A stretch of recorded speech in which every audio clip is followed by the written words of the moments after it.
Last हमने अभिक्रियाओं को संतुलित करना सीखा था और हमने रासायनिक अभिक्रियाओं के प्रकार भी पढ़े थे।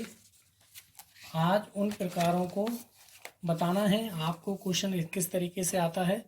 आपका क्वेश्चन इस तरीके से आ सकता है कि निम्नलिखित अभिक्रियाओं के प्रकार बताइए। तो ये आपको अभिक्रियाएं इतनी दी हुई हैं, ऐसे ही आपको पेपर में 2 या 3 या 4 देगा, पेपर में कोई भी जो पेपर में आपका पेपर बनाएगा, और आपसे पूछा जाएगा ये किस प्रकार की अभिक्रिया है, ये किस प्रकार की अभिक्रिया है, ये किस प्रकार की अभिक्रिया है। तो देखते हैं हम कि आपको क्वेश्चन दिया गया है कि निम्नलिखित अभिक्रियाओं के प्रकार बताइए। क्या निम्नलिखित अभिक्रियाओं के प्रकार बताइए। तो पहली अभिक्रिया आपको दी है कि 2Na+Cl2 एरो 2NaCl। तो पहली अभिक्रिया आपको दिख रही है कि ये मैंने बताया था, 2 या 2 से अधिक यौगिक या परमाणु आपस में जब जुड़ जाते हैं, एक नया यौगिक बनाते हैं, तो ये अभिक्रिया संयोजन अभिक्रिया, संकलन अभिक्रिया या योग अभिक्रिया या योगात्मक अभिक्रिया कहलाती है। तो ये अभिक्रिया आपकी कौन सी है? संयोजन अभिक्रिया। कौन सी अभिक्रिया है? संयोजन अभिक्रिया। कौन सी अभिक्रिया? संयोजन अभिक्रिया।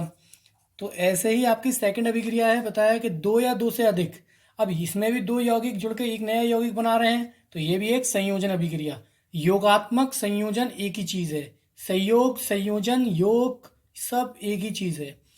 ठीक। इसके बाद तीसरी अभिक्रिया आपको दी है कि तीसरी अभिक्रिया के अंदर कि आपको एक यौगिक दिया है, 2 यौगिकों में टूट गया है। तो कहने का मतलब है जब टूटना, वियोजन, अपघटन या फिर मैंने बताया था आपको टूटना, ये तीनों चीजें एक ही होती हैं। तो ये आपको दिख रहा है कि एक यौगिक था, 2 में टूटा, NH4 positive plus Cl negative में टूटा, आयनों में टूट गया। तो ये एक वियोजन अभिक्रिया। कौन सी अभिक्रिया है? वियोजन अभिक्रिया।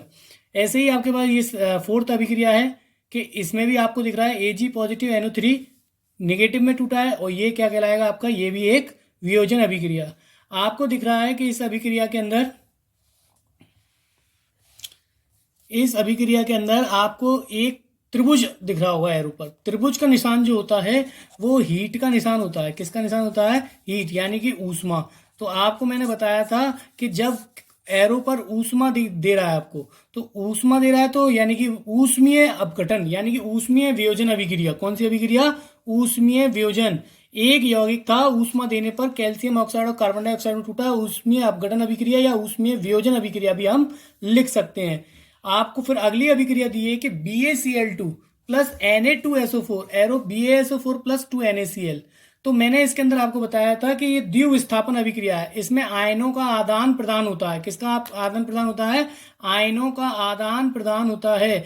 मैंने बताया था आपको कि BaCl2 है आपके पास, तो Ba जो है इस पे आपको इस तरीके देखें, Ba कितना? 1 है, Cl कितने? 2 हैं। तो मैंने बताया था कि Ba पे आपके कितने पॉजिटिव जाएंगे? 2 पॉजिटिव, और Cl पे आपके कितने नेगेटिव? 1 नेगेटिव जाएगा। तो ये पॉजिटिव है, ये नेगेटिव है। ऐसे ही आपको इसके अंदर दूसरा यौगिक दिया हुआ है कि Na2SO4। क्या दिया हुआ है? Na2SO4। तो Na2SO4 है, तो मैंने आपको बताया था कि Na आपके 2 हैं और SO4 1 है। क्रॉस करेंगे तो इस पर 1 पॉजिटिव, SO4 पर 2 नेगेटिव, तो Na पॉजिटिव आ जाएगा, और 1 पॉजिटिव Na पे, और 2 थे Na तो 2 लग जाएगा इसके आगे, और SO4 पर कितने नेगेटिव? 2 नेगेटिव। कितने नेगेटिव? 2 नेगेटिव। तो ये आपका क्या है? इसके अंदर ये पॉजिटिव है और ये नेगेटिव है, तो ये पॉजिटिव है और ये नेगेटिव है।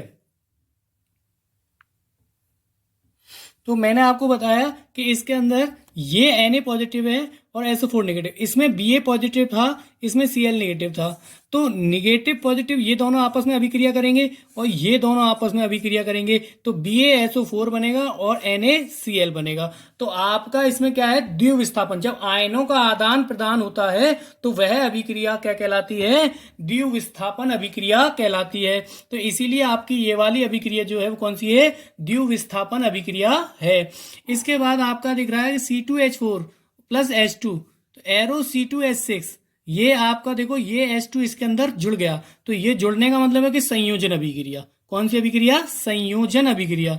अगली अभिक्रिया आपको दिख रही है कि 2H2O विद्युत दिख रहा है, तो विद्युत अपघटन अभिक्रिया। जब विद्युत आपको एरो पर दिख जाए तो विद्युत अपघटन अभिक्रिया। जब आपको ऊष्मा दिख जाए एरो पर तो ऊष्मीय अपघटन अभिक्रिया। तो वही बात है, सिंपल सी अभिक्रियाएं थी और इनको पूछा गया था कि ये किस प्रकार की अभिक्रियाएं हैं। आपको अगर किसी बच्चे को कोई प्रॉब्लम है तो पूछ लीजिएगा, देख लीजिएगा। ठीक, अगला क्वेश्चन हम देखेंगे। हमें क्या क्वेश्चन दिया हुआ है कि निम्नलिखित अभिक्रियाओं के लिए संतुलित रासायनिक समीकरण लिखना है। आपको दो क्वेश्चन में 2 पॉइंट दिए हुए हैं, दोनों के कहा है कि संतुलित रासायनिक समीकरण लिखिए। तो पहला दिया हुआ है सूर्य के प्रकाश में सिल्वर ब्रोमाइड। सूर्य के प्रकाश में, तो सूर्य के प्रकाश में सिल्वर ब्रोमाइड, सूर्य का प्रकाश। तो जब भी आपको बात करें किसी भी उपस्थिति में, तो सूर्य का प्रकाश हम कहाँ लिखेंगे? एरो पर, सूर्य का प्रकाश। जब सूर्य का प्रकाश हमने लिख दिया, इसने बताया सूर्य के प्रकाश में सिल्वर ब्रोमाइड जो होता है वो AgBr होता है। क्या होता है? AgBr। क्या होता है? AgBr। तो सिल्वर ब्रोमाइड अपघटित होकर सिल्वर तथा ब्रोमीन देता है। अब AgBr है, अब आपका क्या देगा? सिल्वर और ब्रोमीन देगा। क्या देगा? सिल्वर और ब्रोमीन। तो यहां पर 2 लगाएंगे, ब्रोमीन का सूत्र Br2 होता है। क्या होता है? Br2। 2Ag थे 2Ag, तो एक संतुलित समीकरण आपका आ चुका है। इसने बताया कि सूर्य के प्रकाश की उपस्थिति में सिल्वर ब्रोमाइड जो है अपघटित होकर क्या देता है? आपका सिल्वर और ब्रोमीन देता है। क्या देता है? सिल्वर और ब्रोमीन।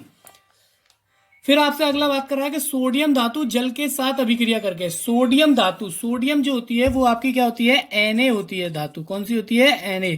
इसने बताया सोडियम धातु जल के साथ अभिक्रिया करके, जल आपका क्या है? H2O, इसके साथ अभिक्रिया करके आपको क्या देता है? वो उसने बताया अभिक्रिया करके सोडियम हाइड्रोक्साइड का आपको सूत्र याद होगा, मैंने भी याद भी कराया है, NaOH। सोडियम हाइड्रोक्साइड तथा हाइड्रोजन गैस देती है। हाइड्रोजन गैस क्या होती है? H2। अब आपको इसको संतुलित कर देना है। यहाँ पर आपको Na दिख रहा है, एक है, यहाँ पर भी Na एक है, यहाँ पर O एक है, यहाँ पर भी एक O है, लेकिन H बैलेंस नहीं हो रहे। यहाँ पर एक ये रहा और 2 ये रहा, 3 है। तो हम क्या करेंगे? यहाँ पर 2 लगाएंगे तो 2 दूनी 4 हो गया। हम यहाँ 2 लगाएंगे, 2 दूनी 4 हो गया आपका। ये 2 यहाँ पर है और 2 यहाँ पर है, 4H, 2 दूनी 4, 4H, 2 O है, 2 O है, आपका 2 Na, तो 2 यहां लगा दीजिए, 2 Na आपका बैलेंस हो गया। यही आपका संतुलित रासायनिक समीकरण है। यही आपको आंसर में लिखाया गया है। किसी बच्चे को कोई प्रॉब्लम है तो देख लीजिएगा आराम से वीडियो को, अगर कोई प्रॉब्लम है तो पूछ लेना उसका। ठीक है बेटा, आगे देखते हैं अगला क्वेश्चन हमारा क्या है कि निम्न के लिए रासायनिक अभिक्रिया का प्रकार रासायनिक समीकरण सहित लिखिए। हमें एक तो समीकरण लिखना है, इसका रासायनिक अभिक्रिया लिखनी है और समीकरण भी लिखना है और ये बताना है कि ये अभिक्रिया किस प्रकार की है। पहला दिया हुआ पॉइंट, मैग्नीशियम का तार वायु में जलाया जाता है। मैग्नीशियम का तार मतलब Mg। मैग्नीशियम का तार क्या हो गया? Mg। वायु मतलब O2 में जलाया जाता है। अब इसने बताया कि मैग्नीशियम का तार वायु में जलाया जाता है, ये किस प्रकार की अभिक्रिया है और इसका समीकरण लिखना। तो समीकरण तो हम लिख ही रहे हैं, Mg + O2, तो आपका MgO बनेगा। क्या बनेगा? MgO। बैलेंस कर देते हैं, 2MgO हो जाएगा। क्या हो जाएगा? 2MgO। तो ये मैग्नीशियम ऑक्साइड हो गया। क्या हो गया? Magnesium oxide. क्या हो गया? ये मैग्नीशियम ऑक्साइड। तो ये आपका एक समीकरण भी हो गया और आपका ये अभिक्रिया बतानी है। तो मैंने अभिक्रिया आपको बताई थी, ये अभिक्रिया किस प्रकार की है आपको पता दिख रहा होगा कि यहाँ पर योग हो रहा है। क्या हो रहा है? योग। Mg और O2 आपस में जुड़ रहे हैं तब 2MgO बन रहा है। कि मैंने बताया 2 या 2 से अधिक आपस में अगर यौगिक या परमाणु जुड़ते हैं आपस में और एक नया यौगिक या उत्पाद बनाते हैं तो वह अभिक्रिया क्या कहलाती है? संयोजन अभिक्रिया कहलाती है। क्या कहलाती है? संयोजन अभिक्रिया कहलाती है। तो ये संयोजन अभिक्रिया है, या फिर हम योग अभिक्रिया भी कह सकते हैं, या हम इसको योगात्मक अभिक्रिया भी कह सकते हैं। क्या कह सकते हैं? योगात्मक अभिक्रिया, या फिर हम इसे संकलन अभिक्रिया भी कह सकते हैं। संकलन अभिक्रिया, ठीक, इन सभी का मतलब यही होता है। या फिर हम संयोग अभिक्रिया भी कह सकते हैं। क्या? संयोग अभिक्रिया, मतलब इन सभी अभिक्रियाओं का मतलब यही है कि ये एक ही प्रकार की हैं, इनका मतलब ही यही होता है कि जुड़ना। ठीक, अगले अभिक्रिया देखते हैं हम कि जल में विद्युत धारा प्रवाहित की जाती है। जल में विद्युत धारा प्रवाहित की जाती है। तो जल में विद्युत धारा प्रवाहित करते हैं, जल है, विद्युत धारा प्रवाहित करेंगे, जल आपका H2O होता है। और विद्युत धारा जैसी प्रवाहित करी, आपको मालूम है ये विद्युत अपघटन अभिक्रिया हो गई। विद्युत धारा जैसी प्रवाहित करी, एरो पर विद्युत धारा लिखी, तो आपको मालूम है कि H2 और O2 में टूट जाता है। किस में टूट जाता है? H2 और O2 में टूट जाता है। बैलेंस कर देंगे, 2 2 दूनी 4, तो 4 H आ गए, 2 O थे तो 2 O आ गए। तो ये एक विद्युत अपघटन अभिक्रिया है। कौन सी अभिक्रिया है? विद्युत अपघटन। देख लेते हैं, दोनों आंसर आपको दिए हुए हैं कि पहला आंसर दिया है मैग्नीशियम का तार वायु में जलाने पर मैग्नीशियम ऑक्साइड तथा ऊष्मा उत्पन्न करता है। क्या करता है? ऊष्मा उत्पन्न या ऊर्जा। हम यहाँ पे इसकी जगह पे ऊष्मा लिख सकते, क्या लिखते हैं? ऊष्मा। क्या लिखते हैं? ऊष्मा। तो आपका ऊष्मा उत्पन्न करता है। तो यह कौन सी अभिक्रिया है? संयोजन अभिक्रिया है। देखा, ये दोनों क्या है? आपस में जुड़ रहे हैं, एक नया उत्पाद बन रहा है, तो संयोजन अभिक्रिया। इसके बाद सेकंड था कि जल में विद्युत धारा, जल में विद्युत धारा प्रवाहित की जाती है। मैंने बताया था जल में विद्युत धारा प्रवाहित करने पर हाइड्रोजन तथा ऑक्सीजन गैस मुक्त होती है। आपको दिख रहा है कि इसके अंदर विद्युत धारा प्रवाहित करी, हाइड्रोजन में टूटा और ऑक्सीजन में टूटा। यह क्या है? वियोजन अभिक्रिया है। कौन सी अभिक्रिया है? वियोजन। ये विद्युत वियोजन है, हम वैसे वियोजन अभिक्रिया के तौर पर बता सकते हैं। ठीक है, अगला क्वेश्चन हमारा लास्ट है इसका आज का, कि निम्न पर टिप्पणी लिखिए। पहला है संक्षारण और दूसरा है विकृत गंधिता। संक्षारण आपका क्या होता है? नष्ट होना, यानी कि धातुओं का धीरे धीरे नष्ट होना ही संक्षारण कहलाता है। नमी या वायु की उपस्थिति में धातु का धीरे धीरे नष्ट होना, नमी या वायु की उपस्थिति में धातु का धीरे धीरे नष्ट होना संक्षारण कहलाता है। आपने देखा होगा एग्जाम्पल जैसे बताया गया है कि लोहे पर जंग का लगना, लोहे पर जंग लगती है, धीरे धीरे लोहा कैसा होता चला जाता है? नष्ट होता चला जाता है, खराब होता चला जाता है। चांदी का काला पड़ना, या ना चांदी अगर काली पड़ जाती है तो वो धीरे धीरे नष्ट होती चली जाती है। यही कारण है कि क्या बताया, क्या कि नमी या वायु की उपस्थिति में धातु का धीरे धीरे नष्ट होना संक्षारण कहलाता है। संक्षारण समझ में आ गया होगा, ऐसा कोई टॉपिक नहीं है, बढ़िया टॉपिक है कि नमी तथा, अगर लोहे को हम बाहर नमी के अंदर, नमी के पानी के पास रख देते हैं तो वो धीरे धीरे उस पर जंग लगना शुरू हो जाती है और वो नष्ट होना शुरू हो जाता है। लोहे पर जंग लगना ही क्या है? संक्षारण है। क्या है? एक संक्षारण, क्योंकि धातुओं का धीरे धीरे नष्ट होना ही संक्षारण कहलाता है। विकृत गंधिता, जब वसा तथा तैलीय पदार्थ को लंबे समय तक रखा जाता है। जब वसा, यानी कि वसा मतलब फैट, अगर कोई चिकने पदार्थ हैं जैसे जिसमें फैट पाया जाता है, जैसे पनीर, आपका चिप्स, ठीक है, आपकी जितनी भी तेलीय पदार्थ हैं, कोई भी खाने वाले पराठे वगैरह अगर हम रखते हैं, अधिक समय तक रखते हैं, तो तेलीय पदार्थ को लंबे समय तक रखा जाता है, तब ये ऑक्सीकृत होकर, इनमें क्या होता है? ऑक्सीकृत हो जाता है, मतलब ऑक्सीजन से, वायु से क्रिया कर लेते हैं। किससे क्रिया कर लेते हैं? वायु से।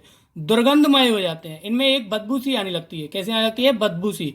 तथा उनका स्वाद बदल जाता है, उनका स्वाद बदल जाता है। आप चिप्स को खोल के रख दीजिए, चिप्स का पैकेट, कुछ देर बाद या कुछ दिनों बाद आप देखेंगे उसमें से एक बदबू आने लगेगी और उसका स्वाद बदल जाता है। इस प्रक्रिया को ही क्या कहते हैं? विकृत गंधिता कहते हैं। क्या कहते हैं? विकृत गंधिता कहते हैं।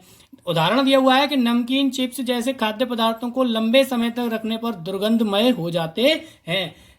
लगता है सभी बच्चों को समझ में आ गया होगा, कोई प्रॉब्लम नहीं है, बहुत इजी टॉपिक थे आज के, कोई प्रॉब्लम नहीं। और जिसको भी कोई प्रॉब्लम है वो पूछ लीजिएगा बेटा। Thank you.